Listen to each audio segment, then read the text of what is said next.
बात हुई है सर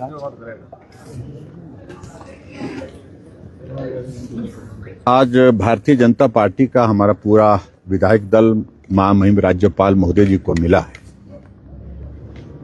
और मिलकर के हमने अपनी बात उनके समक्ष रखी है कि जिस प्रकार से विधायक इंस्टीट्यूशन को पिछले 3 साल के कार्यकाल में हर दृष्टि से कमजोर किया गया और ये मैं कहूंगा एक तरह का जलील किया गया, ऐसा आज से पहले कभी देखने को नहीं मिला।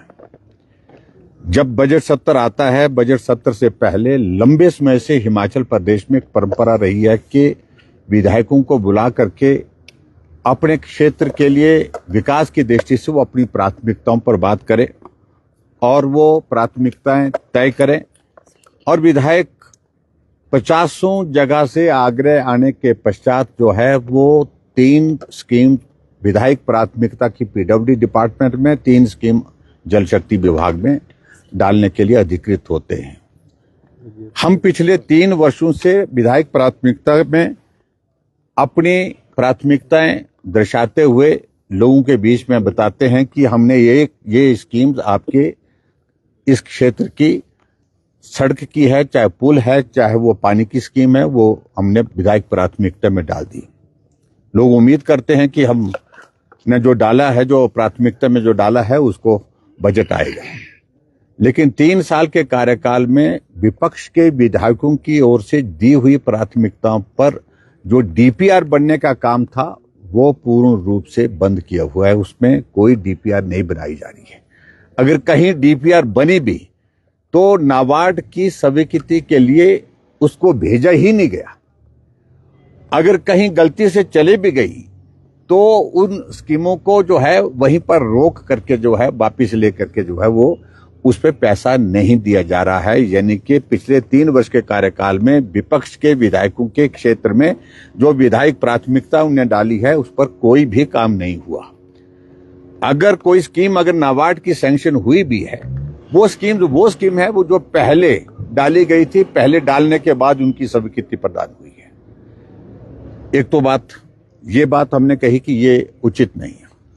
दूसरा विषय कि हिमाचल प्रदेश में आपदा के इस लंबे दौर से 2023 में, 24 में भी थोड़ी बहुत हुई और 25 में बहुत ज्यादा आपदा का आना हुआ, जिसके कारण जान माल की क्षति हुई है। विधायकों को विधायक निधि मिलती है अपने क्षेत्र के विकास के लिए, 2 करोड़ 10 लाख रुपए मिलता है। अभी अगला बजट सत्र आने को है, लेकिन अभी तक विधायक क्षेत्र विकास निधि की सिर्फ 2 इंस्टॉलमेंट यानी कि 55 लाख की 1 करोड़ 10 लाख रुपए स्वीकृत हुई है। बाकी अभी तक जो है आधी विधायक क्षेत्र विकास निधि का पैसा अभी तक जारी ही नहीं हुआ। और उसमें भी दिलचस्प बात यह है कि आपदा में जहां लोगों के बीच में जाकर के हम लोगों के जो नुकसान हुए हैं उसकी भरपाई करने के लिए, उसके रेस्टोरेशन के काम के लिए वो पैसा हम खर्च करना चाहते हैं। हमने चिट्ठियां डाल दी हैं। चिट्ठियां जाने के बाद उन लोगों को बता दिया कि आपके क्षेत्र के लिए, इस स्कीम के लिए हमने इतना पैसा स्वीकृत किया है, लेकिन अभी तक जो है उसमें पैसा ही आगे जो है वो स्वीकृत नहीं किया गया है, वो रिलीज नहीं, चिट्ठी जा चुकी है लेकिन उसके बावजूद पैसा रिलीज नहीं किया गया है। ट्रेजरी से पैसा रोक रखा है। इसके अलावा आगे और बढ़कर के बात आप अंदाजा लगाइए कि विधायक इंस्टीट्यूशन की हालत क्या की। हमको ऐच्छिक निधि मिलती है। ऐच्छिक निधि मिलती है, कोई बीमार आदमी है उसको मदद करनी है, कोई गरीब आदमी है, किसी का घर जल गया, आपदा में किसी का नुकसान हो गया, उसको मदद करने के लिए उसमें प्रावधान है। उसमें भी हमने चिट्ठियां डाल दी और चिट्ठियां डालने के बाद बहुत जगह अभी तक वो पैसा जो है वो नहीं पहुंच पाए, इसलिए क्योंकि ट्रेजरी में रोक लगा दी गई है। यानी कि विधायकों का अपमान इस प्रकार से हो गया, विधायकों पर लोग भरोसा नहीं करते। हमको लोग व्हाट्सएप में चिट्ठी डाल करके, जो चिट्ठी हमने स्वीकृति की भेजी होती है उसको भेज करके हमसे पूछते हैं कि चिट्ठी तो आई, पैसा तो आया नहीं। उनको लगता है कि विधायक झूठ बोल रहे हैं। तो विधायक इंस्टीट्यूशन जो है पूरा का पूरा इस सारी चीज को लेकर के चिंतित है कि हमारी क्रेडिबिलिटी पर एक बहुत बड़ा प्रश्न खड़ा हो गया क्योंकि हम एक चुने हुए प्रतिनिधि के नाते जो काम करना चाहते हैं उस काम को करने की स्थिति में हो नहीं पा रहे, क्योंकि सरकार उसमें पैसा रिलीज नहीं कर रही है। तो आज हमने इन सारे मुद्दों को लेकर के अपनी बात कही। इसके अलावा विधायक प्राथमिकता के लिए हमने पिछले कल विधायक दल की बैठक रखी थी, उसमें चर्चा की और चर्चा करने के बाद हमने फैसला किया कि सारे विधायक अपनी अपनी बात करने के लिए अपने क्षेत्र की बात को और प्रदेश से जुड़े हुए विषय को लेकर के विधायक प्राथमिकता की बैठक में रखेंगे, जोरदार ढंग से रखेंगे। और जिन मुद्दों पर आज हम राज्यपाल महोदय जी से मिले हैं, इन मुद्दों पर अंदर भी बात करेंगे।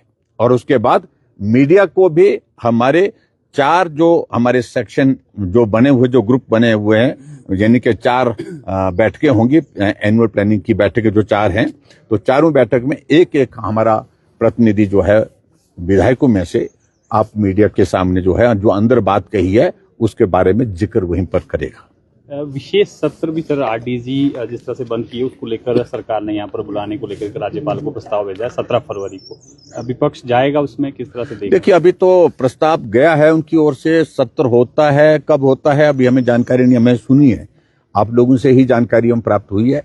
जब सत्र का नोटिफिकेशन होगा, नोटिफिकेशन के बाद हम विचार करेंगे जाना है कि नहीं जाना है। जा करके अगर हम जाएंगे तो सही, हम अंदर जाएंगे तो तय है, अगर सत्र बुलाएंगे तो अंदर बात रखेंगे। और रेवेन्यू डेफिसिट ग्रांट पर अगर बुलाएंगे तो मुझे लगता है वैसे तो बजट सत्र जो है वो अब एक्सपेक्टेड है, किसी समय में विशेष सत्र बुलाने की बहुत ज्यादा आवश्यकता नहीं। इसको ही हम जो है वो बजट सत्र में भी चर्चा कर सकते हैं, लेकिन फिर भी अगर सरकार बुलाना चाहे वो बुलाएं, हम जाएंगे, अपने पक्ष रखेंगे। सर, क्या जरूरत पड़ेगी विधायक दल को मेमोरेंडम देना पड़ गया? हम सारी बात कह चुके हैं, आपसे बात करनी हो क्या अलग से कर लेंगे। Thank you.